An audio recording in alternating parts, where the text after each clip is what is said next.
عدة أنواع من الزهور على شكل صليب لا تتفتح إلا في عيد القيامة. فأنت جاي يعني تغيظ الأقباط وتقول عيد العمال وعيد شم النسيم، مع ان عيد القيامة المجيد ده هو العيد الكبير. زي ما انت عندك عيد الاضحى العيد الكبير. طب انت ما بتعترفش بعيد القيامة على اساس لا صلبوه ولا قتلوه لكن شبه لهم. احنا ما بنعترفش بعيد الاضحى لان ضحيتنا اللي فدانا على الصليب هو المسيح، فلا توجد ضحية بعد الان.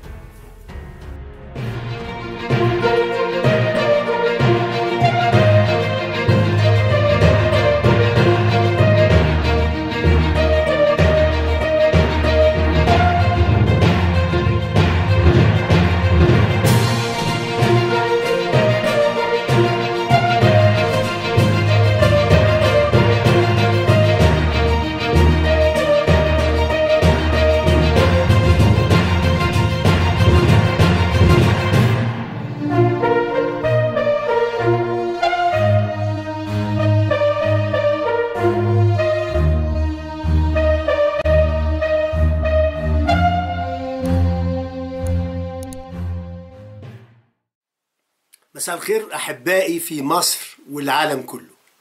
من قناة الصوت الصارخ أقدم لكم هذه الحلقة. قلت منظومة الحياة مع القائد الفاسد.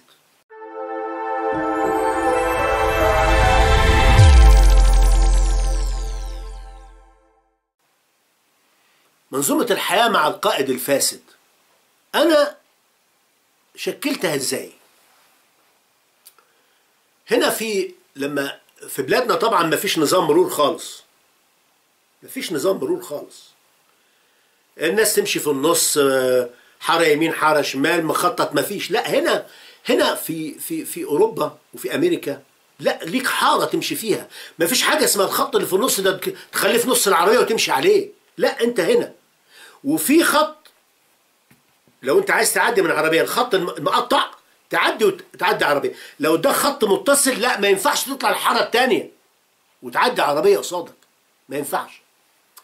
فأنا تخيلت إنك أنت لو ماشي على الطريق حتى لو في أوروبا والشخص اللي قدامك سكران، اللي سايق قدامك سكران وأنت ماشي في حارتك، لكن اللي ماشي قدامك جه في حارتك ومشي في الغلط في الاتجاه المخالف، هيتسبب في أذية ليك. طيب الشخص اللي سايق العربية التاني اللي أخطأ ده ما هو قائد سيارة. فمنظومة الحياة مع القائد الفاسد إيه؟ قائد سيارة وفاسد تسبب في خسرانك لحياتك في أي مكان في العالم. القائد الفاسد حتى لو أنت كنت حريف واخد درجة أولى سواقة، لو جه قصادك ودخل فيك انتهى الموضوع حتى لو أنت شاطر، لأن هو فاسد. ففساده أثر عليك. حتى كونك إنسان سوي وكويس لكن فساد الآخر أثر عليك وعلى حياتك. ده اللي بيحصل في منظومة الحياة مع القائد الفاسد في كل المجالات. قائد فاسد في التعليم يبوظ المنظومة ويأثر على الشعب، ده قائد فاسد. قائد فاسد في رئاسة الحكومة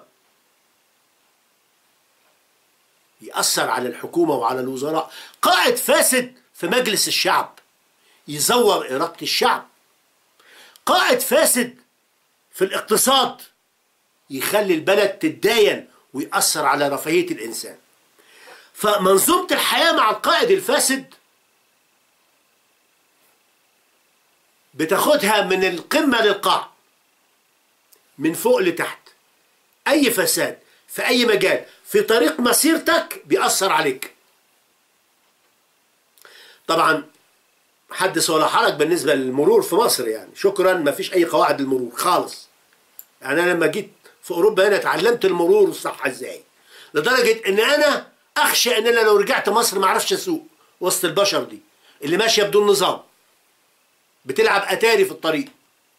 لا هنا كل حاجة سيستم. في حوادث فيه بس مش زي مصر، حتى نسبة وتناسب مش زي مصر نهائي. طيب لما نيجي بقى لمنظومة فاسدة مع مدبولي، والحقيقة هذا الرجل من أفسد رؤساء الوزراء اللي مسكوا. إنسان رخم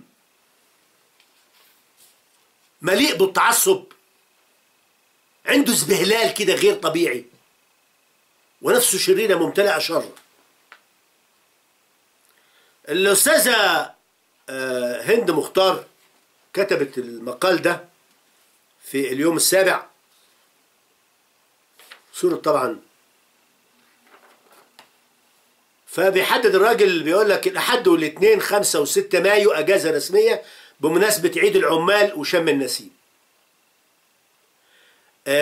5 و6 عيد العمال وشم النسيم، مع ان 5 ده عيد القيامة المجيد و6 شم النسيم. طيب انت يعني استبعدت عيد القيامة على اساس تستبعد ذكر المسيحيين وقلت عيد العمال؟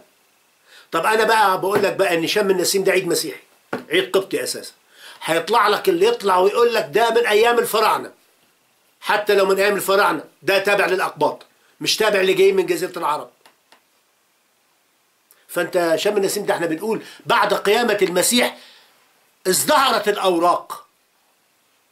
ده في انواع من الزهور ما بتفتحش غير في ميلاد المسيح وعلى شكل صليب، موجودة في القدس. عدة انواع من الزهور على شكل صليب لا تتفتح الا في عيد القيامة. فانت جاي يعني تغيظ الاقباط وتقول عيد العمال وعيد شم النسيم، مع ان عيد القيامة المجيد ده هو العيد الكبير. زي ما انت عندك عيد الاضحى العيد الكبير. طب انت ما بتعترفش بعيد القيامة على اساس لا صلبوه ولا قتلوه ولكن شبه لهم. احنا ما بنعترفش بعيد الاضحى لان ضحيتنا اللي فدانا على الصليب هو المسيح، فلا توجد ضحية بعد الان. في ذبيحة تذبح لكن ضحية لا، احنا لا نحتفل بالضحية. ومع ذلك بنقول لك كل سنة وانت طيب في عيد الضحية. ما بنجيش نقول لك في عيد الأضحى كل سنة وانت طيب بمناسبة افتتاح قناة السويس. لا، بنقول لك كل سنة وانت طيب بعيد الأضحى اللي أنا ما بعترفش بيه. بتمنى لك فعلا انك تكون طيب وانك تكون بخير. عدم اعترافي بحقيقة الضحية لا يتعارض مع احترامي ليك كشخص واحترامي لطقوسك اللي انت بتعملها. فهذا المسخ اللي بيقول هذا الكلام ويتسبب في فتن. الأستاذة هند مختار قالت ايه؟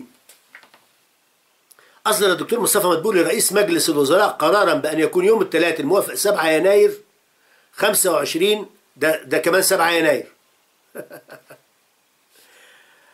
7 يناير 2025 ميلادية أجازة رسمية مدفوعة الأجر للعاملين في الوزراء والمصالح الحكومية والهيئات العامة ووحدات الإدارة المحلية وشركات القطاع وشركات قطاع الأعمال العام وشركات القطاع الخاص، مع استمرار أعمال الامتحانات وفقا للمواعيد المقررة من قبل السلطة المختصة، وذلك بمناسبة عيد الميلاد. وبهذه المناسبة تقدم الدكتور مصطفى مدبولي بالتهنئة لجميع المواطنين الأقباط بمناسبة الاحتفال بعيد الميلاد المجيد، معربا عن تمنيات أن يعيد الله هذه المناسبة على وطننا الغالب الخير والأمن والطمأنينة. فقال لك من ضمن الكلام اللي قاله برضه على اليوم السابع نزل، قال لك أجازة عيد الميلاد المجيد لا تسري على الامتحانات.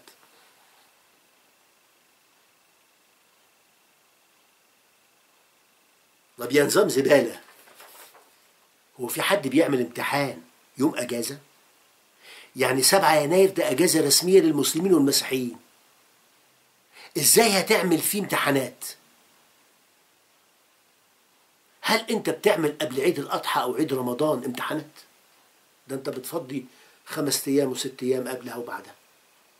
أنت جاي عند يوم المسيحيين تخلي العيل بدل ما يروح الكنيسة يقعد يذاكر يسيب الكنيسة؟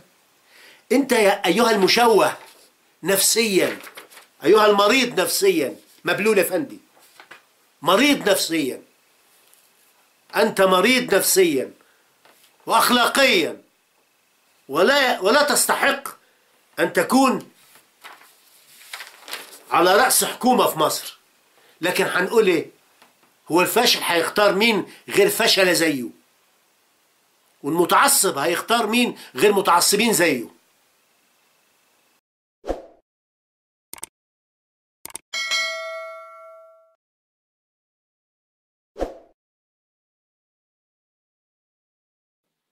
والنبي ادونا شويه لايكات، ده ببلاش مش بفلوس. اعملوا حاجه حتى